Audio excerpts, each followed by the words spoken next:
오늘은 이사야서 9장 6절 7절 말씀을 가지고 은혜를 나누겠습니다. 오늘 본문에 보면 한 아기가 우리에게 왔는데 그 아기의 이름이 기묘자다 모사다 이렇게 표현되어 있습니다.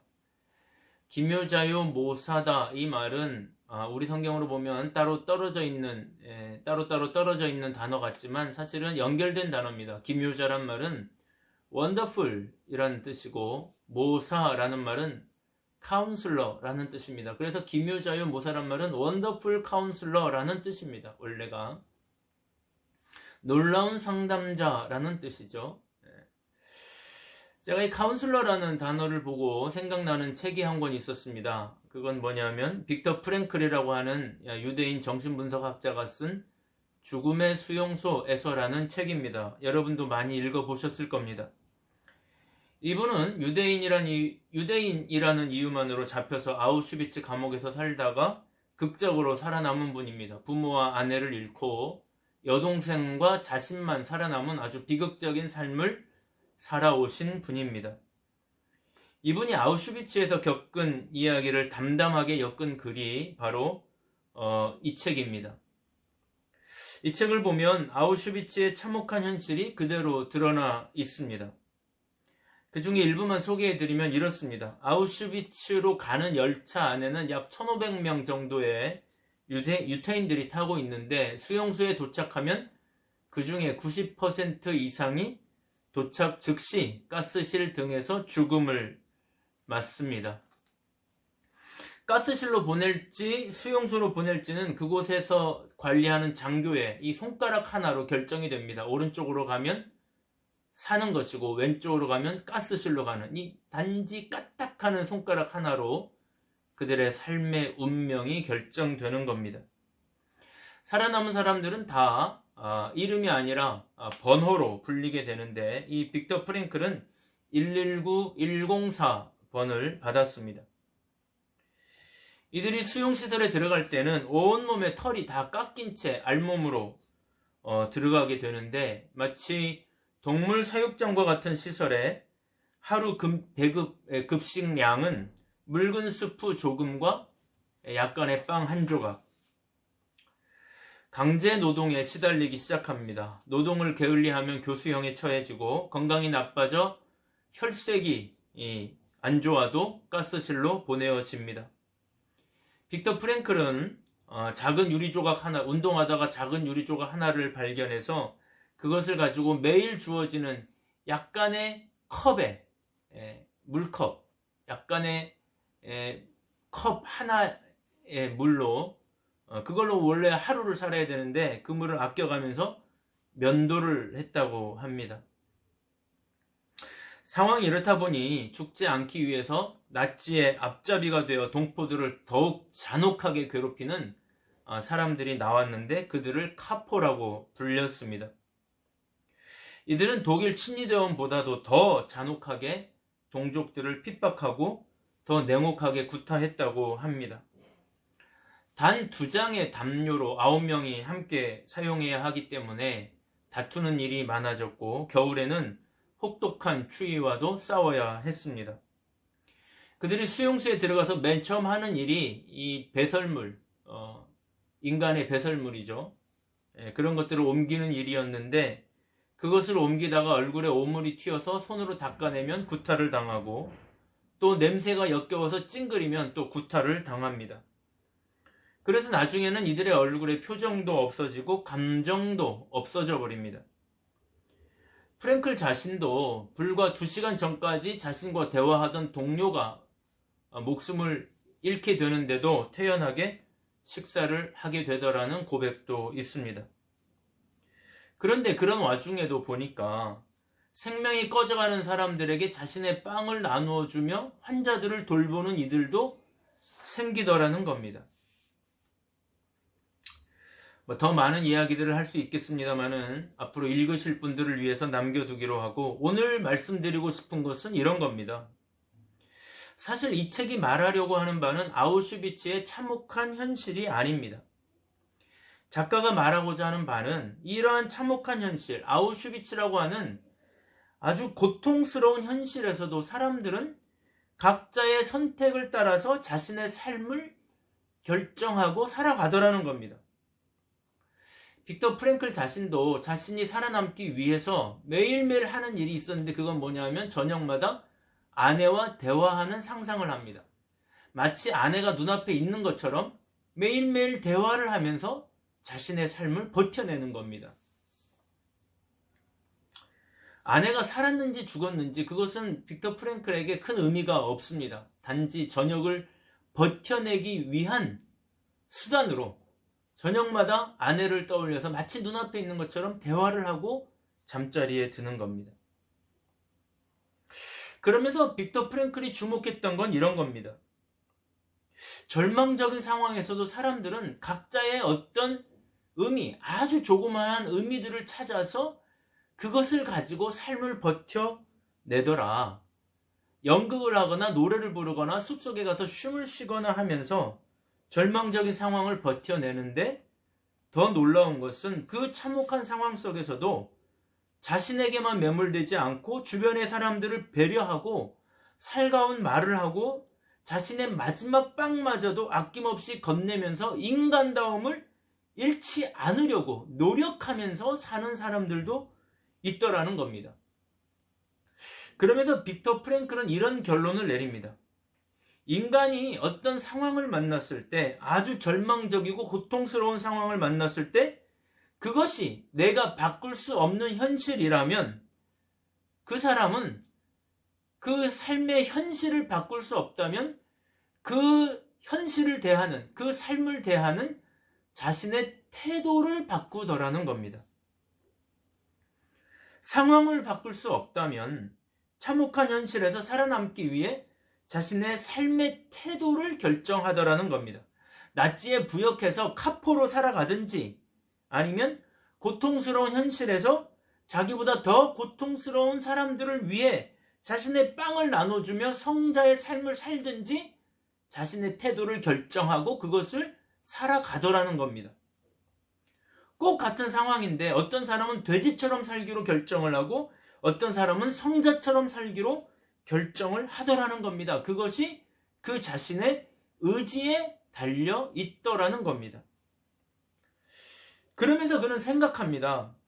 한 사람이 살기로 마음을 먹을 수 있는, 내가 살아야겠다고 마음을 먹을 수 있는 어떤 이유, 어떤 의미만 발견된다면 자신의 삶을 더 살아가야 할, 정말 살고 싶지 않지만 더 살아가야 할 어떤 의미만 발견하게 된다면 그 사람은 결국 살아내더라는 겁니다. 그래서 나중에 그가 세상에 나와서 정신분석학 이론을 하나 만들어내는데, 그것이 바로 그 유명한 로고테라피, 의미치료라는 겁니다. 의미치료. 그는 극적으로 살아나와서 정신적인 공황 가운데 있는 사람들과 상담을 하면서 그 사람들이 살아갈 만한 의미를 찾을 수 있도록 도와주었다고 합니다. 그것을 의미치료라고 합니다. 그러면서 빅터 프랭클은 우리에게 이런 이야기를 합니다. 조금 어렵습니다만 잘 들어보시기를 바랍니다. 우리는 살면서 우리의 삶에 대해 질문을 합니다. 나의 삶은 왜 이런가? 나는 왜 이렇게 힘들게 살아야 하는가? 나만 왜 이렇게 살아야 하는가? 아무리 질문을 하지만 우리의 삶은 우리에게 대답을 해주지 않습니다. 너는 이런 이유 때문에 이렇게 살아야 돼 라고 명쾌하게 말해주지 않습니다. 우리는 왜 이렇게 힘들게 살아야 하는지 그 이유를 모릅니다. 오히려 빅터 프랭클은 말합니다. 오히려 삶이 우리에게 질문을 합니다.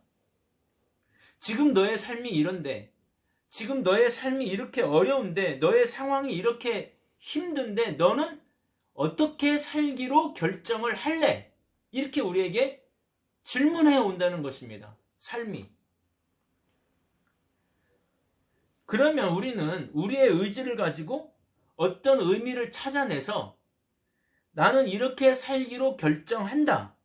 나는 아무리 힘들지만 이렇게 헤쳐나가려고 한다라는 결정을 하고 그 대답을 삶에게 하는 것입니다. 책 이야기가 조금 길어졌습니다만 사실 우리는 종종 우리의 삶에 질문을 던집니다. 나는 왜 이렇게 힘든가? 내가 이렇게 힘들게 살아야 되는 이유가 뭔가? 그런데 아무도 그 정답을 말해주지 않습니다. 너는 이런 이유 때문에 이런 시련이 왔어. 아무도 그렇게 대답해주지 않습니다. 오히려 삶이 우리에게 질문합니다. 너는 이렇게 힘든데 어떻게 헤쳐나가려고 하니? 너는 이 시련을 어떻게 극복하려고 하니? 삶이 우리에게 질문을 합니다. 그때 우리는 대답을 해야 합니다. 나는 이렇게 시련을 이겨나가겠다. 왜냐하면 나에게는 이런 삶의 의미가 있기 때문이다. 하고 결정을 해야 한다는 것입니다. 모쪼록 이 책을 한번 읽어보시고 여러분의 삶에서 아무리 어려운 시련을 만나도 여러분이 살아가야 할 의미를 발견하고 긍정적으로 살기로, 이 위기를 힘차게 헤쳐나가기로 결심하는 계기가 되기를 바랍니다. 바로 이 책입니다. 이 죽음의 수용소라고 하는, 저는 이시영 박사가 쓴 옮긴 책으로 읽었습니다만 번역서가 또 있을 겁니다. 여러분, 12월은 주님이 오시는 달입니다. 우리는 지금 대강절 세 번째 주일을 맞습니다.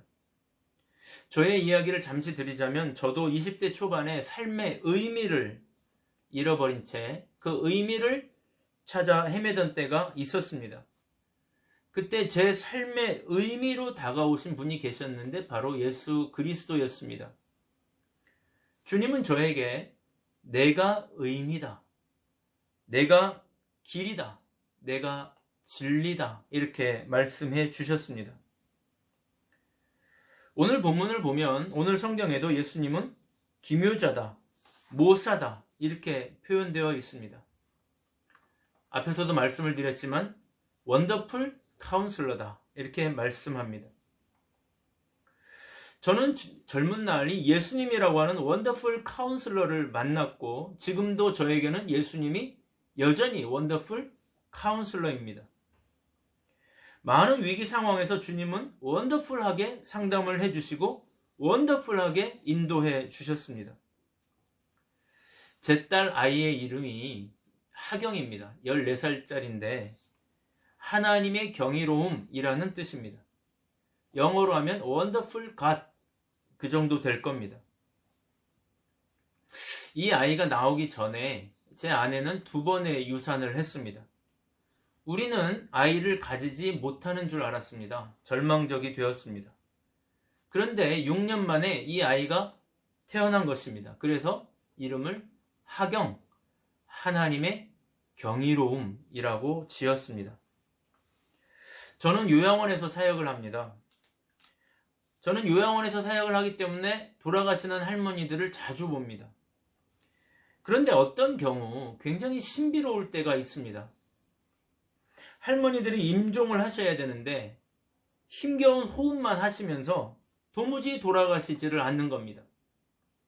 산소 호흡기를 떼어도 숨이 멎지를 않는 겁니다. 너무나 고통스러운 호흡을 하고 계시는 겁니다. 그러면 제가 할머니의 귓가에 대고 귓속말을 합니다. 할머니, 여기 있는 자녀들, 할머니의 모든 걱정들 하나님이 다 책임져 주실 테니까 모든 걱정 다 내려놓으시고 예수님이 기다리는 천국으로 가세요. 제가 귓속말을 합니다. 할머니를 맞으러 오신 예수님이 보이면 그 예수님 손을 붙잡고 천국을 가세요. 예수님이 천국에서 기다리고 계시니까 모든 염려를 다 내려놓고 예수님 손잡고 하나님 나라로 가세요. 여러분, 젊은이들이라면 제가 이런 얘기를 못할 텐데 90년, 100년을 향수하신 분들이니까 제가 이렇게 얘기를 할 수 있는 겁니다. 그렇게 얘기를 하고 귓속말을 하고 어르신을 위해서 진심으로 축복하고 기도하면 놀랍게도 어르신들의 얼굴이 금세 평안해지면서 임종을 하시더라는 겁니다. 저는 요양원 사역을 하면서 이런 경험을 여러 번 했습니다. 참 신비로운 일입니다. 사랑하는 여러분, 대강절에 우리를 찾아오시는 신비롭고도 원더풀하신 우리 주님을 꼭 만나시기를 축복합니다. 그 예수님은 오늘도 우리에게 손을 내밀고 계십니다. 내 손을 잡고 일어나지 않겠니? 내가 도와줄 테니 다시 한번 시작해보지 않겠니? 하고 손을 내밀고 계십니다. 그 주님의 손을 붙잡고 다시 일어나기로 결심하는 여러분 되시기를 바랍니다. 저도 요즘 많이 힘들었습니다. 교회도 힘들고 요양원도 많이 힘들었는데 제가 이 말씀을 준비하면서 이 책이 떠올랐고 이 책을 다시 읽으면서 내가 마음을 다시 먹어야 되겠구나. 이제 일어나야 되겠구나. 다시 긍정의 선택을 해야 되겠구나. 하나님의 손을 붙잡고 다시 일어나야 되겠구나 결심을 하게 되었습니다. 원더풀 카운슬러 되시는 예수님께서 이번에도 저를 카운슬링 해주신 것입니다. 이 주님을 여러분에게 소개합니다. 우리 주님의 도우심과 우리 주님의 상담을 받으시고 우리 주님의 말씀을 읽으면서 다시 일어나기로 마음을 먹는 이 연말이 되시기를 바랍니다.